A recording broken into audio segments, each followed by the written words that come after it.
Hey listeners, and welcome to our 14th episode of That's a Good Card. I'm Ya, and with me as always is Kyle. Today we thought we'd change it up and talk about the most commonly Googled subjects in CEDH, as searched by folks like yourself. Yeah, so we decided it'd be fun to start by typing CEDH into Google, and then a space, and then a letter, and seeing what Google autofilled for us to see what kinds of things people are searching about CEDH. So we started with the letter A, so CEDH A, and going all the way to CEDH Z is our goal for today. We picked some of our favorite auto-completed phrases or words or questions that Google provided for us, things that we thought would be fun to talk about. We're going to just have some quick quips about each letter and just have a kind of a fun, enjoyable podcast for you to listen to today. All right. Yeah, are you ready to get started? Yeah, the first letter obviously is CDHA, and so the thing I picked was archetype.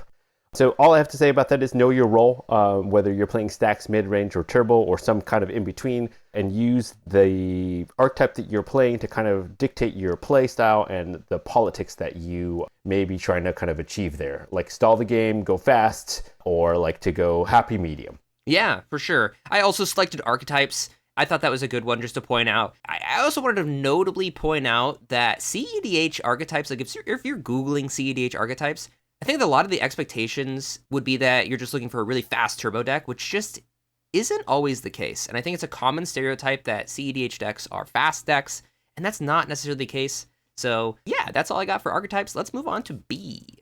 So for B, I selected CEDH best decks, which sounds like something that I probably Googled the first time I started playing CEDH, and I was like, what the hell do I play? Like, what is CEDH? I got friends playing it. I'm pretty sure I typed into Google CEDH best decks. I know. Everybody does, right? Everybody You're like, does. what's the best things out there? So I wanted to point out my top four decks. I don't think there is a number one, like, all-powerful deck. I think a lot of people think it's Blue Farm. I'm not 100% on board with that. I think you can make an argument for four different decks right now in the meta. I think you can make an argument for Sisay, Kinnan, Blue Farm, and Rogsai. I think those are the four most powerful and consistent decks that we see in the meta right now. And I think that any of those pilots would probably be able to convince you that their deck is the best deck in the format.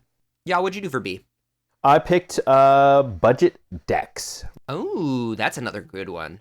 Decks that are easy to pick up, get started with, things that you can hand to a casual player and that could convince them to start playing some CEDH instead of casual. So some decks that you could look into are Anya, Falconwrath, a Madness kind of matters, Kinnan. Kyle just mentioned that it was one of the super best powerful decks. But it's also like, it has a low learning curve with a very high mastery ceiling, right? Like you can really, the best pilots can really take it far, as it has shown.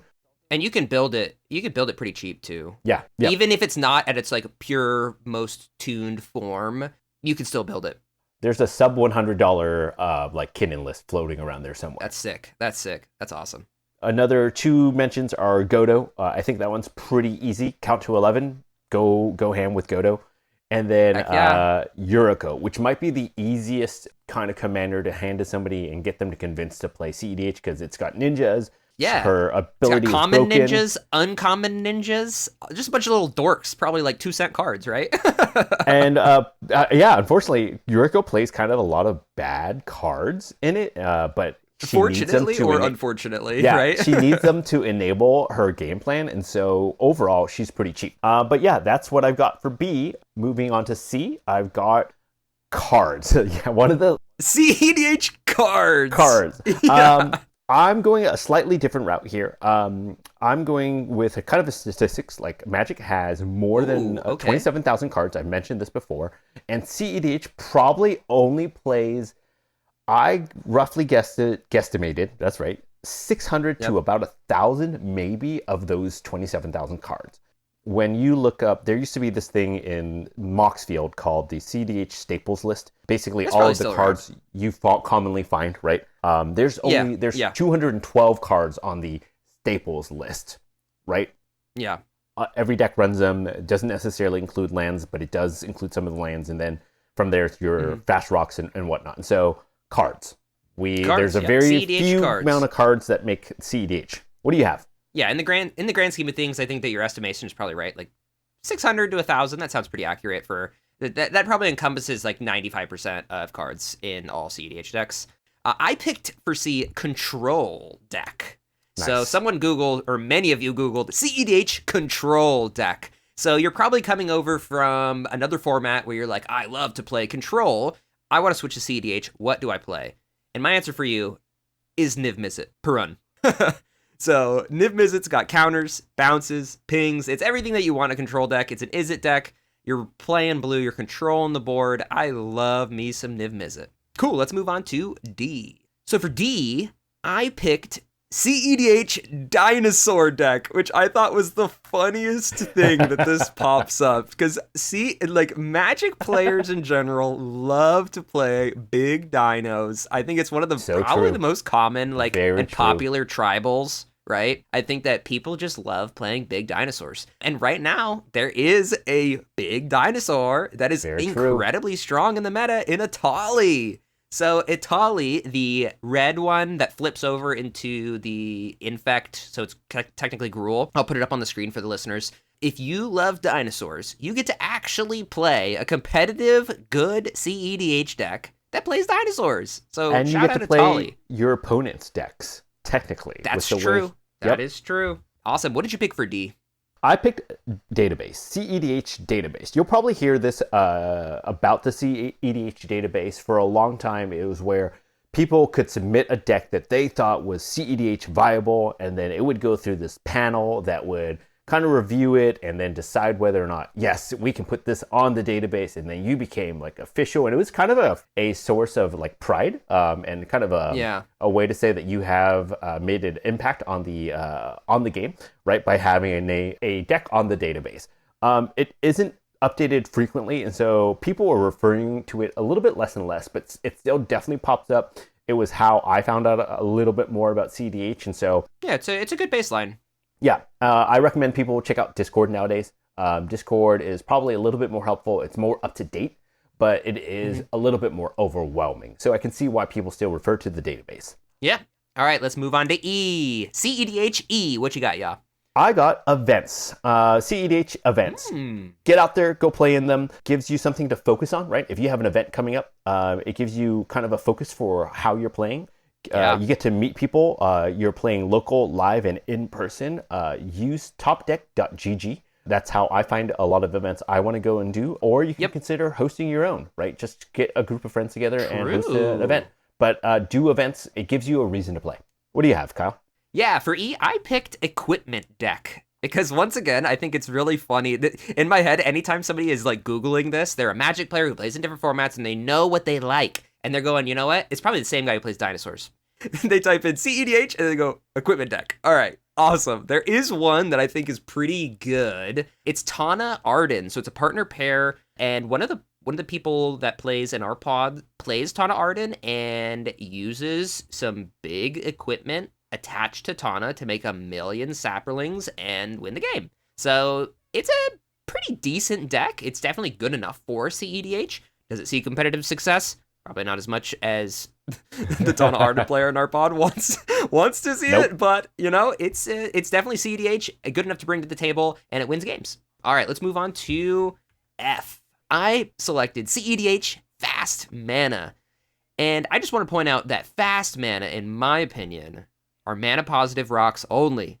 Talismans and signets don't count.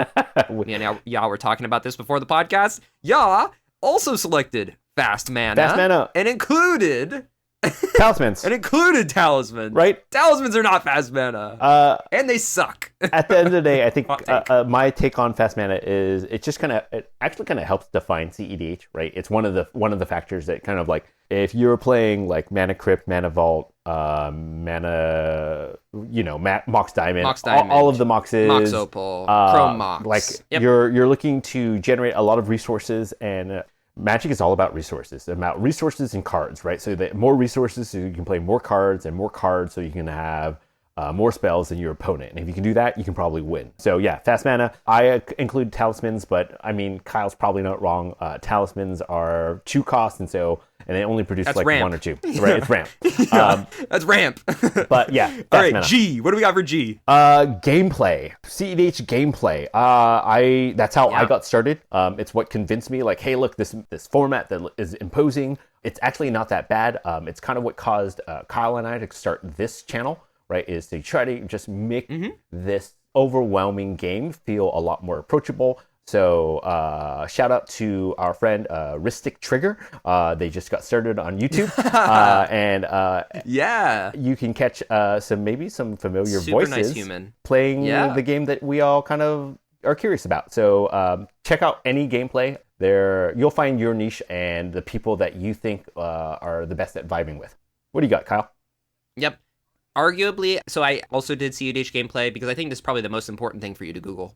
I think if you're starting to get into CEDH especially, Google CEDH gameplay. Find the super popular, super successful channels and watch their gameplay because they make good shit. Yeah, they do. We're talking play to win, playing with power. I really like CEDH TV as well for their gameplay videos because they take a lot of time to go over mulligans, which some of the other channels don't. And I totally understand if you don't. Like, some people really like the mulligan viewpoint. Some people, want mulligan practice and they want to, practice their mulligans, and other people feel really confident in their mulligans and they just want to see the interactions. Totally chill, right? Yep. But I think that those ones are my favorite gameplay videos to watch. Yep, I agree. All right, let's talk H. CEDH H. So for H, we both chose Hate Bears. Hate Bears. CEDH Hate Bears. And I only have one thing to say about Hate Bears, which is I absolutely despise Collector Oof, and he stinks. That's all. Okay, I chose Hate Bears as well. Hate Bears are cards like Janeth Magistrate, Collector Oof, Opposition Agent, Vengeful Tracker, Thalia, Thraben. That's a good card. Right, it's a good card. They're useful to kind of push your game plan forward while keeping your opponents behind or punishing them for advancing their own game plan, right? That's why you run Hate Bears. They're really useful for semi-staxing out the board. If you've never seen the first player play a turn 1 Dranith, you really haven't lived, right? Like, you're going to be in that game for a while. You haven't seen 3 people's body language just slump over at the table. Right. Turn 1, seat 1 Dranith. Yep. All right, let's move on. Let's go to I. So CEDH I, what do you got? Yeah. Infinite combos. We love them. We all try to play them. Fun. Right? CEDH is all about them. If you can do... obviously, we like very efficient ones, right? Something like Twin Flame, Dual Caster. Although I've been seeing a lot about this card called Molten Duplicate, also taking that slot of Twin Flame. Teferi, Displacer Kitten, Tivit, Time Sieve. These are some really currently staple infinite combos that you're going to see in CEDH games.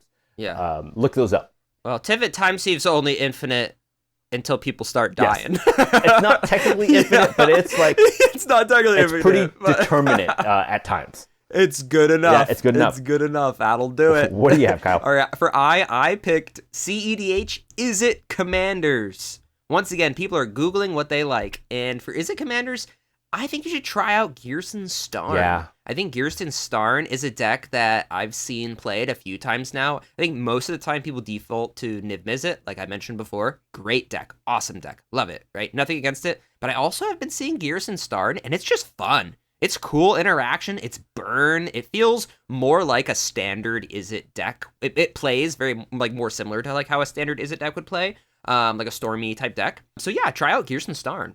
All right, let's move on to J. So J was an easy one. Yep. CEDH Jund, baby. That's right. The best 3-color combination in Magic. Not really. It's not good at all. But I fucking love Jund. It's my favorite thing ever. I even have an obelisk of Jund tattooed on my arm. That is some hot art. I like it a lot. It's a shit card. I love it. What did you do for Jay? I also picked Jund because how could I not? I saw it and I immediately gravitated it, and I thought about Corvold. We love him here. It combines I think the reason I like Jund is it combines the thing that I loved about Magic when I started, which was like green, big, stompy creatures, and what my current love is of Rakdos, right? Like I don't really play a lot, Yeah. but Yeah. Rakdos is just kind of my thing. I just really like pinging people in the face and then using my life total to kind of advance my own game plans, which takes us into our next letter, K. For K, I picked Korvold. Yeah, my favorite deck. A wonderful deck. I agree. Everything about this deck is awesome. Please try it. If you have a friend who has a Corvold list or a Corvold deck, ask to borrow it. I think it's really fun to play. I think it's really fun to brew. You can build it a bunch of different ways. It's not a linear deck that, like, there's only really one way to play it. This deck has tons of different lists, and they are very different. So try out Corvold. I also, for K, just because I knew that we talk about Corvold all the time, I just want to point out that CEDH, letter K, has a ton of incredible commanders. The letter K has the most best commanders. Yeah, we have Corvold, we have Crick, we have Krark and Sakashima, we have Kinnan, we got Kenrith. So many Ks. The letter K for commanders might be the best. Incredible. Might be the best letter in CEDH. Yeah. That's our pick. Best letter in the tier list. In fact, actually, real fast, Kyle convinced me so hard, I just printed off my own Corvold list, and so you're probably not going to hear the last of Corvold here. But L, go ahead. Oh, yeah. Yeah, let's move on to L. So L, we both picked CEDH lands. Because lands in CEDH are kind of fun. They're almost like extra tech, right? So you aren't really restricted as much with your lands because you have so much access to fast mana. So I just want to point out my two favorite lands right now that you don't see very much in other formats. Well, you kind of do. But that's Emergent Zone and City of Traders. So Emergent Zone lets you basically crack your land to play at instant speed and win at instant speed, which is super fun and very CEDH. And then also City of Traders. City of Traders, generally speaking, when you don't really want to play lands that are only colorless and sacrifice themselves when their land comes into play. But hey, getting that one extra colorless mana advantage is super awesome, super helpful. Really helpful. So I've been loving City of Traders. I also picked lands. Your fetches, your dual shocks, your dual lands, shock lands. Lands matter. Coming from casual, you probably usually play something like 35, 36 lands. In CEDH, we probably start at 30, and we go from there, right? Yeah. Kinnan, I play 25. 26 to 30. Right. Yeah, I play 25 in Kinnan because Kinnan is a mana enabler, right? Like that's the best part about him. And I play as low as 23, but you're probably going to find 28 to 30 being really 23 common. Is nuts. 23 is nuts. That's nuts. That's bad. I'm going to throw it out there. I almost picked land destruction for CEDH land destruction because someone picked someone's Googled land destruction. It would be viable. I would only say this: if you decide Jokel hops, right, if you decide to play land destruction, make sure that you can end the game. That's my PSA. Just make sure you can end the game. Cool. Don't make enemies at the table. CEDHM. I chose meaning. CEDH meaning. For folks that don't know, CEDH stands for Competitive Elder Dragon Highlander. That's it. Yep. I mean, you said it. You said it as best as I could. I also picked meaning, and competitive EDH. It's the same thing, but competitive. Moving on to N, we both picked CEDH Near Me, which is something that I also have Googled before, trying to find, somewhere to play CEDH when you move to a new place. I recently moved to a new region, and the first thing I was trying to do was establish, people, local game stores, anything that I could establish to kind of build a community in CEDH. And, Google can potentially help you find that. I would definitely recommend reaching out to local LGSs. A lot of them have Discords now. You can join a local game store's Discord channel and just message in the Magic chat or the general chat or the EDH chat and say, hey, anybody interested in playing CEDH? And you'll be surprised at how many people are, up to try this format. Yeah, I think it's a growing format, and I want to see more paper CEDH being played. So Google CEDH Near Me more. Definitely get out there, start playing. I've already mentioned topdeck.gg. I'll probably mention it again before this episode's over. We're growing as a format for sure, right? Like we're definitely growing as a format, and hopefully people around you in your local LGS are being as welcoming and as nice as they should be to get you to start playing, because the more people play, the more games we can get in, and it's a fun thing. Time for O? Yeah, what you got for O? I have CEDH Obnixilis. It's a deck I'm definitely considering as my next deck. It like I just mentioned earlier, it's Rakdos and Rakdos, baby. Obnix can be my big daddy. Can be my big He can be my big daddy. He kind of reminds me of Corval, without the green, right? He does kind of remind me of Corval. But I love the pinging, right? That I like that pinging that happens in Omnix that you do get to in Corvold, but you don't really, it's not a part of your big game plan, right? It's how you end the game, but it's not like entirely how your game plan happens in Corvold. So yeah, Big Daddy Ob. Yep. Big Daddy Ob. All right. I know Yaz Moxfield list name now. Yep. All right. For O, I picked CEDH Orvar, which I immediately saw, and I was like, oh my gosh, someone else besides Ty in our play group plays Orvar? Shout out, Ty. There's dozens of them. Shout out, Ty. One of our good friends who plays Spell Table with us in the Discord a lot. Plays Orvar. I don't know much about the deck other than Mystic Sanctuary is super important in that deck to like loop it or get copies of it. So I just know that the deck really revolves on Mystic Sanctuary. Kind of like how Corvold revolves around Dockside, Orvar revolves around Mystic Sanctuary. Yeah. So shout out Orvar. Complicated list. All right, let's go to P. So this one was jam-packed here.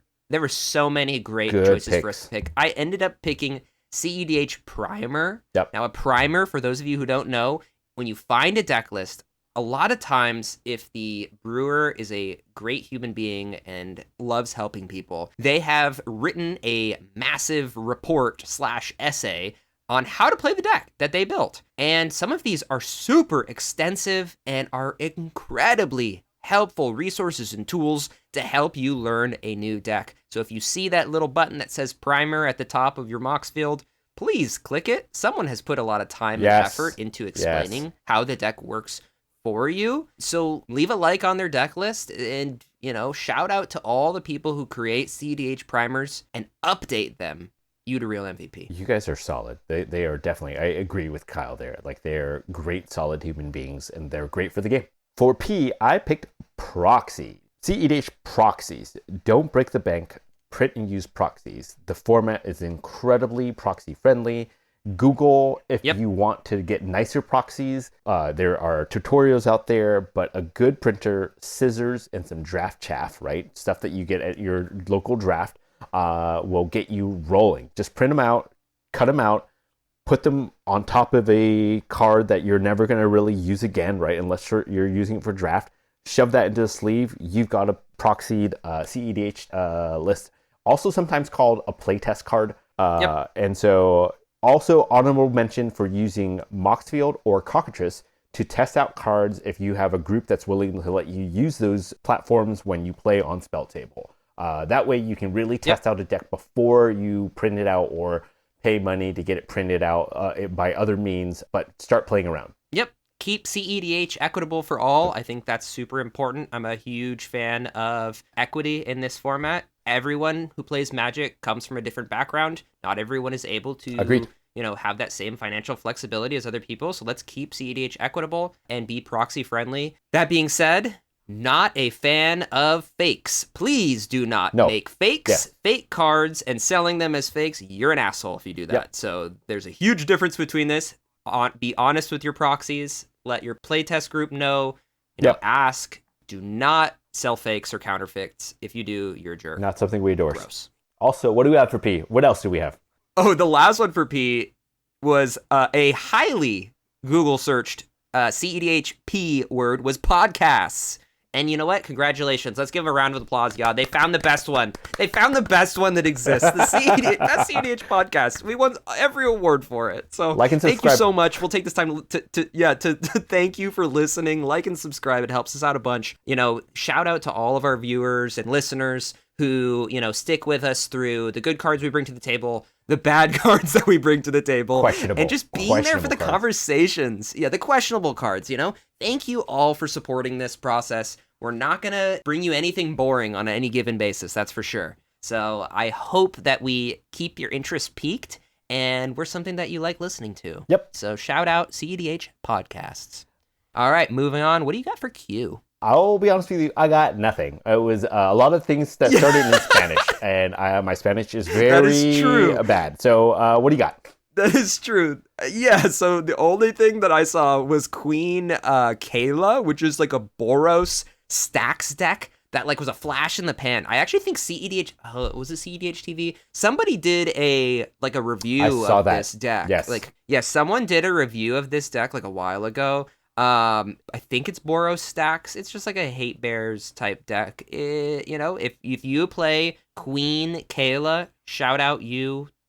You probably are probably are good friends with the Orvar players because it's not that popular of a list, but you know what? But you have I a space. respect You have it. a space. We love seeing it here. You have a space. Yeah, we love seeing it here. All right, let's move on to R. So for CEDH R, I picked CEDH rules. And I just want to point out that the rules are the same as EDH. A lot of people come into this format and ask, like, what's the difference? Like, what are the rules changes? There's none. It's EDH. We just play better CEDH decks. is just EDH. That's it. It's just EDH. Yep. We just play better decks. Yeah. All right. Yeah. What'd you take for R? I picked CEDH Reddit. I frequent it. Actually, I'm on. I definitely peruse it quite a bit. It's how I kept up with the meta and everything beforehand, but I don't think it's super active. If anything, it kind of drove me towards Discord a little bit more and more, even the CEDH Discord, and I do find that is more active. People do care, and it's still a good spot to find information, but it is not a super active hub, so don't be disheartened if you don't see a lot of like activity unless somebody posts a card that they don't like, and then there's like a lot of activity, but that's neither here nor there. Yeah, I mean, I love the CEDH Reddit. I think that the fact that they allow community content to be posted is a big part of the reason of why we even have any platform. Seeing a bunch of other small creators post on there as well, like shout out Lamora's Cards. I know Lamora's Cards is like a huge creator now. Yeah, but I know that Lamora's Cards posts all the time on the Reddit, and I know that they grinded. Get a lot of traction there, and they grinded for this. So shout out them. Shout out their CEDH Reddit for allowing content creators to grow the space and build it up. Cool. Let's move on to CEDH S. What'd you take? I picked CEDH Sauron the Dark Lord. I think it's a interesting Grixis commander option. I'm considering it as well. I was thinking that I should start playing a little bit of Grixis, and I thought about it because it made the top 4 at the Boil in Atlanta a couple months ago, and the Lord of the Rings set was just bonkers for CEDH, right? And so it was bonkers for any format. Yeah, it just really broke good. Every format. Yeah. And so I think Sauron could be good. Yeah, Grixis I think is like, we memed that Jund was the best 3-color combination earlier, but I actually think Grixis is definitely the best. Yeah, definitely. So Grixis is pretty awesome. I actually have a funny story about the Dark Lord Sauron. So I built almost immediately after the Lord of the Rings set came out, I built Gandalf the White as CEDH deck. Yep. Because I love Gandalf. Love the deck, right? When I moved to my new spot, I found a local community who was playing CEDH. I sat down at a table with people I did not know, and across from me was someone playing Sauron the Dark Lord. Ooh. And I brought out my Gandalf the White, and I was like, oh my gosh, this is the most thematic CEDH game ever. Let's go. No, somebody else won. Me and Sauron didn't do shit. No, we didn't do shit. That's funny. All right, so for S, I picked Stella Lee, which is a new pre-con commander from Very interesting. Outlaws of Thunder Junction that just came out. Yeah, super interesting. It's another Izzet commander. It's like in that similar vein as Gearson Starn, where you are I guess it's not similar vein, but kind of this. There is it, and they're like low to medium cost commanders, but it's kind of spicy. You get to copy spells, and it's a spell slinging deck. I think there's a lot of like 1-card combos with it, so that's pretty sweet. Look into it. All right, let's move on to T. CEDH T. I picked Tournament. CEDH Tournament. Fun announcement. I'll be flying into California to play in an in-person tournament with I'm so psyched. Our first in-person tournament together. Yes. Yeah, I'm so excited to have you fly in so that we can go drive down to the Fishbowl 4 together. It should be a pretty big tournament, 136 last time. It was held in March, so we're really stoked. Yep, we're already registered for it. If any of you listeners are going to Fishbowl 4, hopefully we'll see you there. Yeah, please come say hi. I also picked tournament. I know I've already talked about live events and whatnot, and so we're going to really quickly talk about checking out EDH top 16 for results. This is how I try to make sure my decks are staying current, what people have brought as like new hot spice to try to like kind of pull a fast one on the meta, right? Like, oh, you think you know what my deck runs, but like I've got this new X, Y, or Z card, Vengeful Tracker, LQR, right? Like that's how I think some of these decks, some of these cards become good cards, right? Because like all of a sudden somebody took it to the next level. What were you saying? I don't remember exactly, but I think that part of like the big meta shift of like the copy meta that we're in was because somebody brought a normal like I think it was a 5-color good stuff. I don't remember what it was, but I remember like out of nowhere like copy decks became popular, and I think that that's one of those things where you get that first mover advantage. It's like the first person who started playing like 4 or 5 copy spells in their deck and was successful with it. We're like, hell yeah, copies rock. Yeah. So don't be afraid to try things. Like definitely try it out in your meta.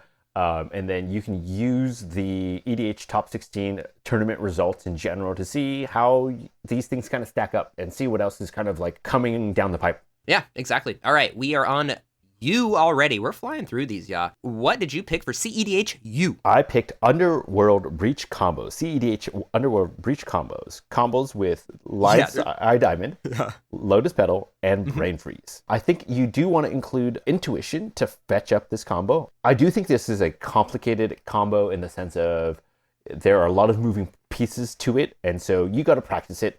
And don't forget that losing is learning. Yeah, losing is learning.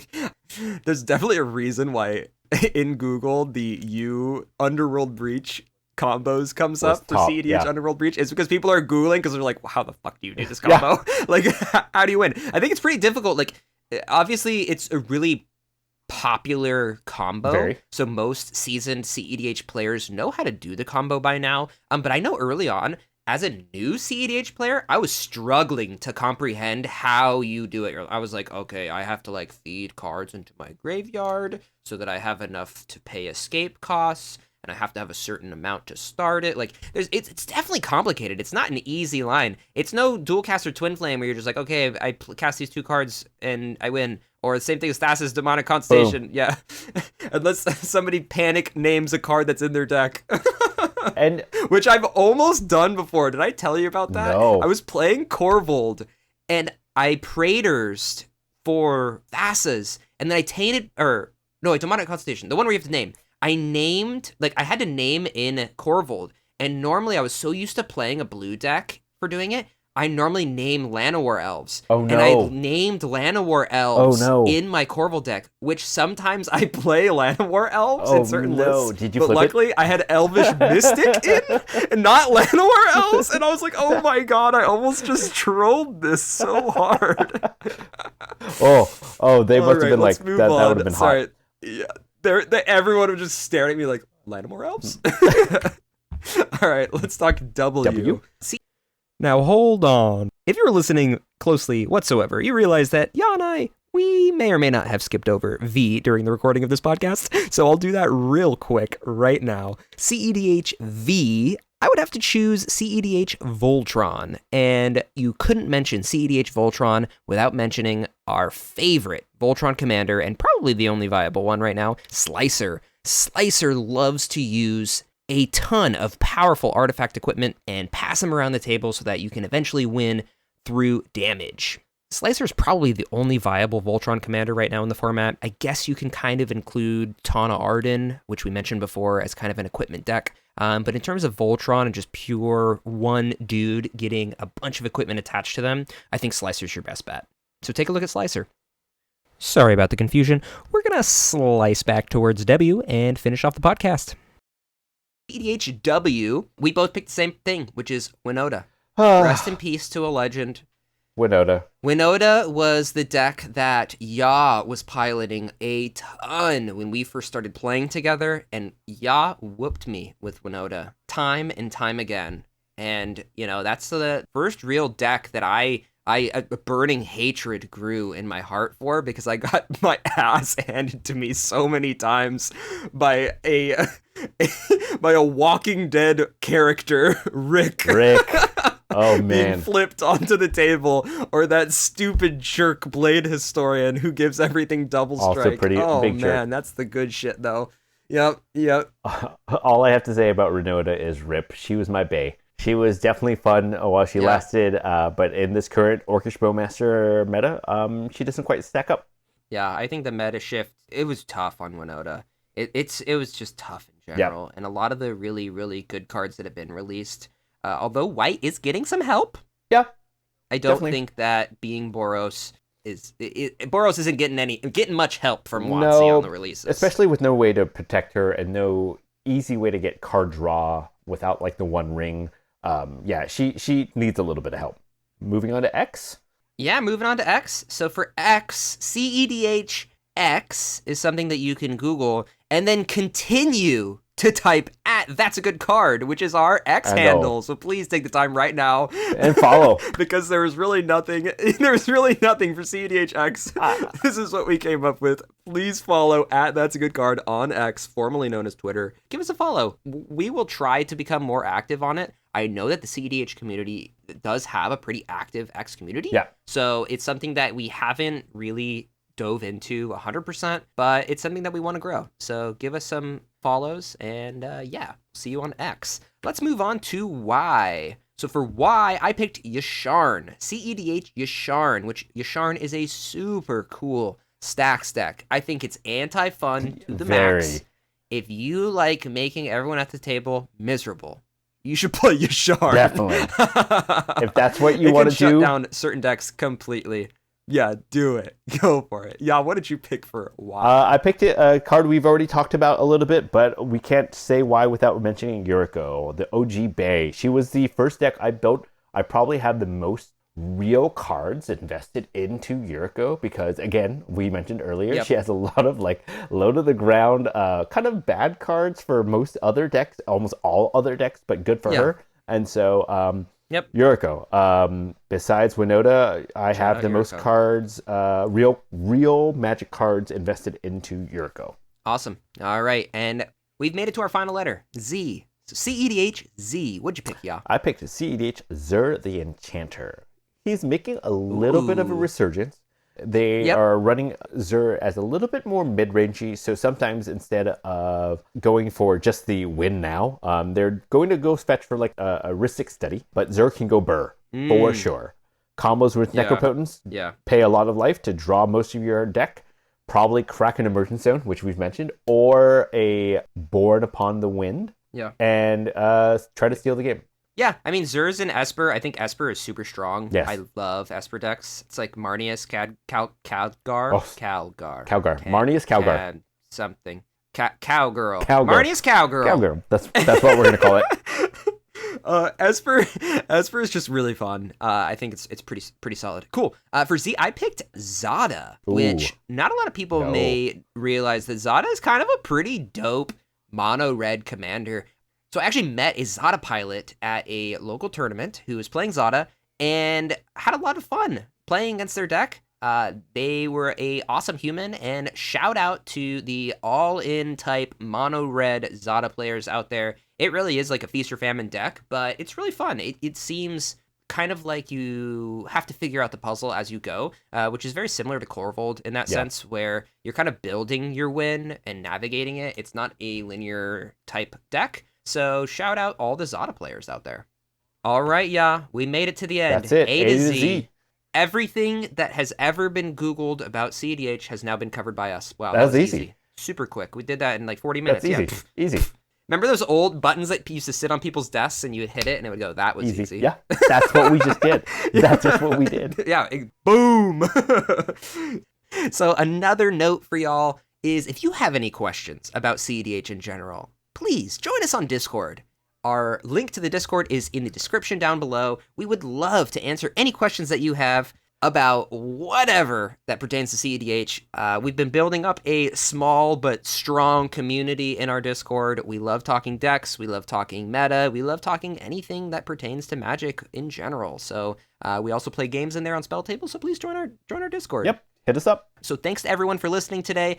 We hope you enjoyed this episode, and If there's something that we talked about or maybe just touched on briefly that you want to hear us talk about more, please leave a comment and let us know what you want to hear us talk about. You know, we're not always going to be doing a That's a Good Card podcast. We kind of like to mix it up every once in a while and do a different structure for our podcast, something to change, to get away from the same structure. That's kind of our bread and butter, and we love doing it, but, you know, we want to mix it up. We want to provide more content for y'all, something that kind of gives you a change of pace and lets you see a little bit more of, you know, how we view CEDH and not just focused on cards, right? So cool. If you enjoyed the episode, please be sure to comment, like, and subscribe, and share this with a friend. Helps a ton. Our link tree is in the description down below to follow us on Spotify, YouTube, X, everywhere. Thanks, everyone. We'll see you next time. Keep on grinding.